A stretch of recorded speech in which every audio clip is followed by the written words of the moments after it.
সবাইকে শুভেচ্ছা জানিয়ে তৈরি করছি আজকের রেসিপি। আজকে তৈরি করছি পাকা আমের লোভনীয় পিঠা রেসিপি। রেগুলার যে পিঠা তৈরি করি তার চেয়ে একটু আলাদা, তবে খেতে অনেক মজার হবে। তো বাজারে এখন অনেক অনেক আম পাওয়া যাচ্ছে, তো খুব সহজে তৈরি করে নিতে পারেন এরকম একটা লোভনীয় রেসিপি। আশা করছি রেসিপিটি আপনাদের খুবই ভালো লাগবে। তো এজন্য আমি এখানে নিয়েছি পাকা আম। তো আমগুলো ঠিক এরকম পাকা দেখে নিতে হবে। এরপর বোটাটা ছাড়িয়ে নিয়ে এইভাবে আমগুলো পিস পিস করে কেটে নিতে হবে। তো সমস্ত আমগুলো ঠিক আমি একই প্রসেসে এইভাবে কেটে নিলাম। এরপর আমি একটা মিক্সার গ্রাইন্ডারে আমের টুকরোগুলো দিয়ে দিচ্ছি।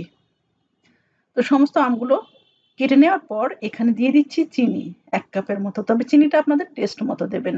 আর এখানে দিয়ে দিচ্ছি গুঁড়ো দুধ ১/২ কাপের মতো।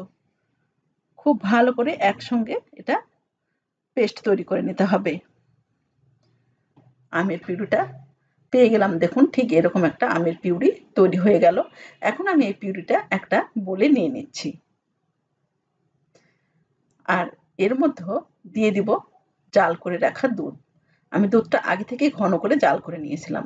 তো দুধটা আমি প্রায় ১ কাপের মতো দিয়ে দিলাম। দিয়ে খুব ভালো করে এটা মিক্সড করে নিতে হবে।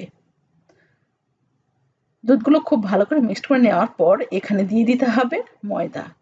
তো প্রথমে আমি এখানে ১ কাপের মতো দিয়ে দিলাম ময়দা। ময়দাটা দিয়ে খুব ভালো করে মিশিয়ে নিতে হবে। এরপর কিন্তু ময়দাটা আমি এখানে আরও ১ কাপের মতো দিয়ে দিলাম। দিয়ে খুব ভালো করে একটু সময় নিয়ে হ্যান্ড উইচ দিয়ে সমস্ত মিশ্রণটা খুব ভালো করে মিশিয়ে নিতে হবে, যাতে এখানে কোনো রকম লাম্পস না থাকে। একটু সময় নিয়ে এটা করতে হবে। আমার মিশ্রণটা কিন্তু একদম রেডি হয়ে গেল। এরপর এখানে দিয়ে দিব সামান্য একটু বেকিং পাউডার। দিয়ে খুব ভালো করে এটাও মিশিয়ে নিতে হবে। তো মিশ্রণটা কেমন হবে দেখিয়ে দিচ্ছি। খুব পাতলা না, কিন্তু এইরকম একটা ঘন মিশ্রণ তৈরি করে নিতে হবে। তো মিশ্রণটা আমি একটা সাইড করে রেখে দিচ্ছি। আর এখানে আমি প্যানে কিছুটা তেল গরম করে নিয়েছি। এরপর এখান থেকে কিছুটা মিশ্রণ আমি তেলের উপর দিয়ে দেব।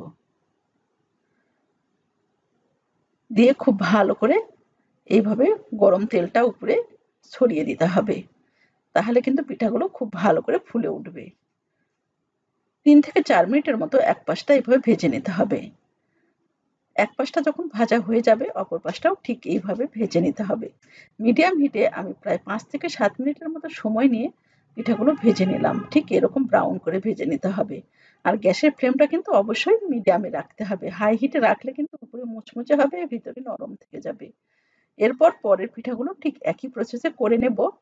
তো আমি একসঙ্গে কিন্তু এখানে ৩ থেকে ৪ টে পিঠা দিয়ে দিচ্ছি। তৈরি করা খুবই সহজ। আপনারা খুব সহজে এভাবে তৈরি করে নিতে পারেন। আর বাচ্চারা খেতে খুব পছন্দ করবে। আর এটা কিন্তু অনেকটাই স্বাস্থ্যকর। তো পিঠাগুলো আমি একদম রেডি। সবগুলো পিঠাই আমি ঠিক একই প্রসেসে তৈরি করে নিলাম। আর দেখুন, প্রথমে একটু সমস্যা হলেও পরে কিন্তু পিঠাগুলো সুন্দর ফুলে উঠবে। সমস্ত পিঠাটাই আমার একদম রেডি। পিঠাগুলো উঠিয়ে নিলাম। তো অবশ্যই এইভাবে ট্রাই করবেন। আর পিঠাগুলো আমার কেমন লাগলো তো অবশ্যই জানাবেন। আশা করছি রেসিপিটি আপনাদের ভালো লেগেছে। আর ভালো লাগলে প্লিজ চ্যানেলটা সাবস্ক্রাইব করে অল অপশন সিলেক্ট করে পাশে থাকবেন।